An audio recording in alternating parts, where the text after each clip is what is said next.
Hi everyone, নতুন একটা মেকআপের টিউটোরিয়াল নিয়ে তোমাদের সামনে হাজির হয়ে গেলাম। আজকে যেই লুকটা দেখতে পাচ্ছ তোমরা, সেটারই ফুল টিউটোরিয়াল।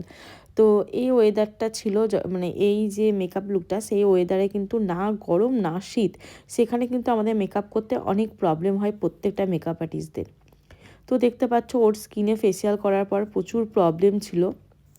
ওটা নিয়ে আমরা ব্রাইডের সাথে দুজনে আলোচনা করছিলাম। তো রীতিমতো কিন্তু ভালো করে আমি ওয়াইপস দিয়ে মুখটা মুছে নেওয়ার পর আমি কিন্তু ইনস্ট্যান্ট স্ক্রাবার যেটা হয় সেটা ইউজ করেছি। ইনস্ট্যান্ট স্ক্রাবারটা ইউজ করার পর তারপর একটা ভালো ময়েশ্চারাইজার দিয়েছি। ময়েশ্চারাইজার দেওয়ার পর আমি খুব ভালো করে ময়েশ্চারাইজারটাকে ব্লেন্ড করেছি। ব্লেন্ড করার পর কিন্তু এখানে আমি দিয়েছি প্রাইমার দেওয়ার পর এখানে আমি লিকুইড হাইলাইটার দিয়ে নিয়েছি, কেননা এই ওয়েদারটা এমনই হয় না, তো এই ওয়েদারে একটু ভেতর থেকে গ্লো না এলে কিন্তু নিজেদেরও ভালো লাগে না। আর এখানে আমি টোনারটা স্কিপ করে দিয়েছি। শীতকালে টোনার না দিলেও কোনো প্রবলেম হয় না, কারণ আমাদের শীতকালে স্কিনটাকে ভালো করে হাইড্রেট করতে হয়। কারণ শীতকালে প্রত্যেকটা মানুষেরই কিন্তু স্কিনটা ভীষণ পরিমাণে ড্রাই থাকে।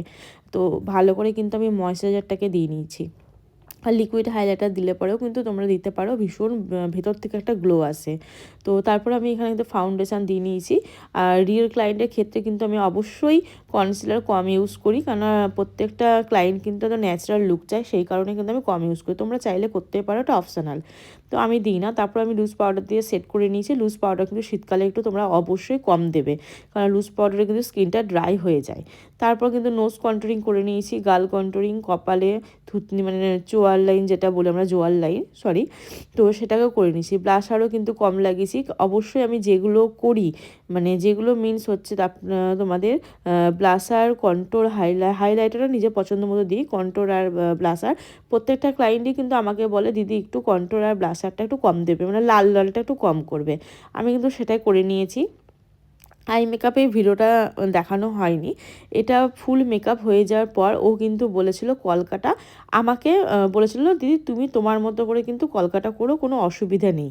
তো আমি আমার মনের মতোই দেখেছো কলকাটা করে নিয়েছি। কলকাটা আমার পার্সোনালি ভীষণ পছন্দ হয়েছে, আর ব্রাইডেরও ভীষণ পছন্দ হয়েছে।